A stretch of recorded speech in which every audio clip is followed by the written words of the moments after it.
What's up, everyone? Welcome to episode dose of the 5-Minute Matt Hacks series.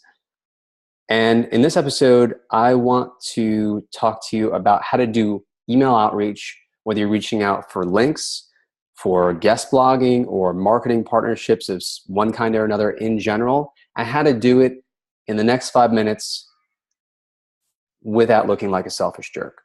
All right, so let's get right into it. I have an example to show you. It's not as bad as some emails that I've gotten, which actually makes it a great example because it's kind of middle of the road. So we can extract some positives from it and some negatives. So let me go ahead, share my screen. I've taken out the name of the person just to kind of protect their identity. Like, I don't want anyone to feel like, I'm calling them a jerk or whatever. Or publicly shame anyone. So anyway, this email pops into my inbox, and immediately I kind of categorize it as one of these emails that the person is just looking to extract value, maybe not even give anything, and they're just kind of like, they're just looking for me to kind of come and do some free work for them.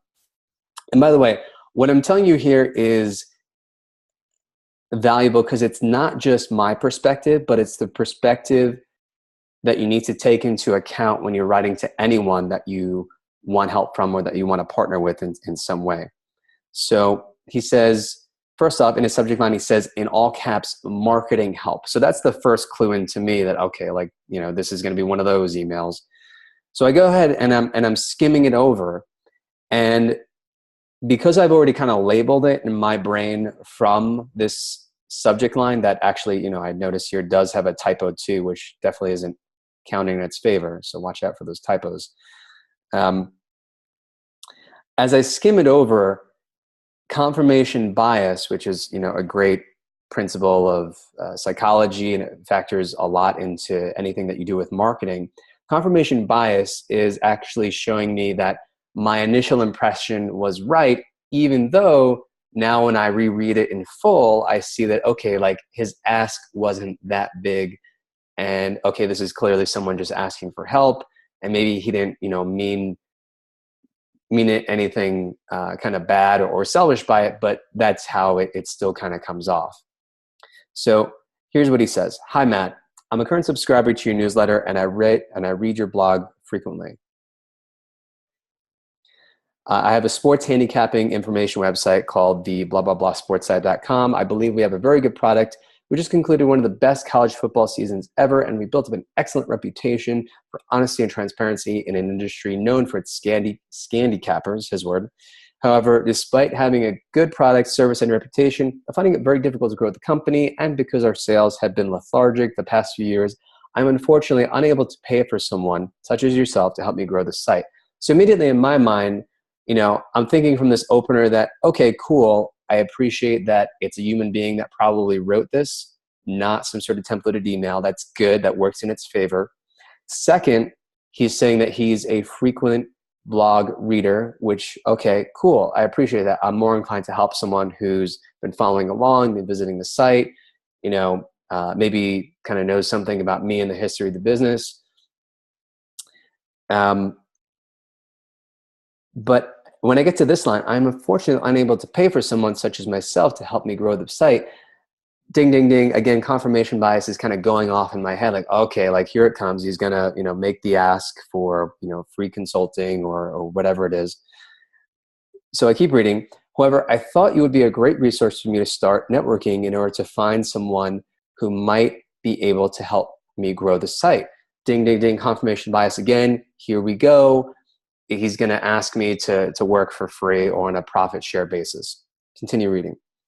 As mentioned, I'm not in a position financially to pay up front for advertising and marketing services. However, my thought was to try and find someone who would be interested in working with me to help grow the site, ... a type of marketing partnership whereby the majority of his or her compensation would grow as site sales grew. For example, I could pay a percentage of sales to help a certain baseline above what our current sales are. I just really want to get my project cranking and would appreciate any help you can give me in finding the right person or persons to help me with the marketing side of things. Quick side note, I don't understand why people refer to their businesses as a project, my project. I want to get my project cranking. it makes me think that you don't take your business seriously. And even if you're working full-time somewhere else, to call your business a project undermines what a lot of successful entrepreneurs, how they view their businesses. They don't view it as a project. I mean, a diorama that you did in third grade is a project. You know, those lame science fairs where they made you put up the posters and, you know, do the whole hypothesis. That was a project. Projects are what you do in school. A business, if you're looking to be successful, is not a project. So stop calling it a project. I notice a lot of people do that.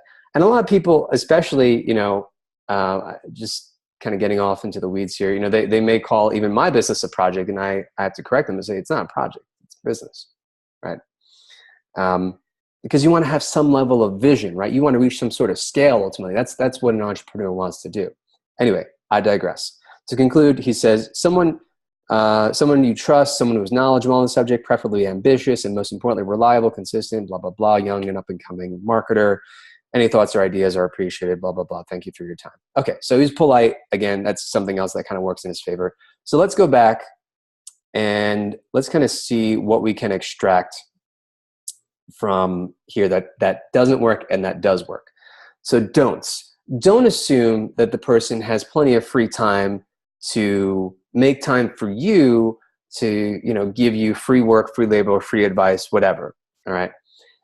Don't take time to kind of write your complete history in an email. Like, don't give a long biography. Again, this isn't that bad, but the more kind of information you give where you say, oh my God, like I'm struggling and I really want help, and, you know, like things haven't been going well, like it comes off as desperate. I'm not saying that it is desperate. I'm not saying that if you did an outreach like this, that it would be desperate, but I'm saying that it can come off as desperate, because successful people, usually the people that you're reaching out to for whatever it is that you want, guest blog post, link, marketing partnership, they want to work with other successful people. And even if you're not already successful, they want to work with people with a positive attitude, because, you know, I mean, positivity is, you know, half of it's BS anyway. But anyway, just someone who has, you know, the right attitude. Like, even if you're not positive, the idea that you're going to figure it out, right?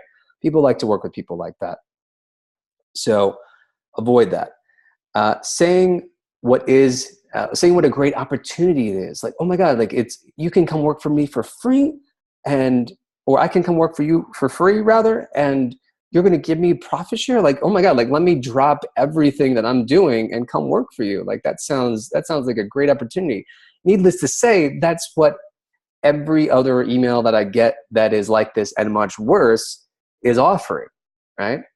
So, which brings me to the final point, you know, so don't assume that it's such a great opportunity in your eyes. You have to sell it. You have to persuade the person you're reaching out to about how you can offer them value, even if you're offering value in the form of warm fuzzies just because they're an up-and-coming, you know, entrepreneur, marketer, whatever it is in the industry.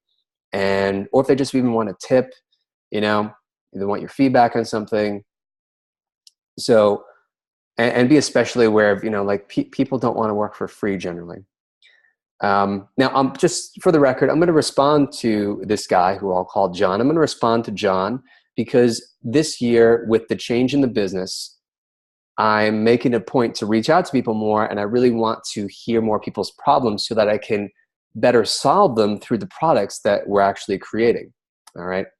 But most people aren't coming at it from that perspective that I am, right? They are busy, you know, the momentum isn't in your favor. So that's why under the do section here, you want to get to the point fast. And keep your email probably about half the size of this email in terms of length.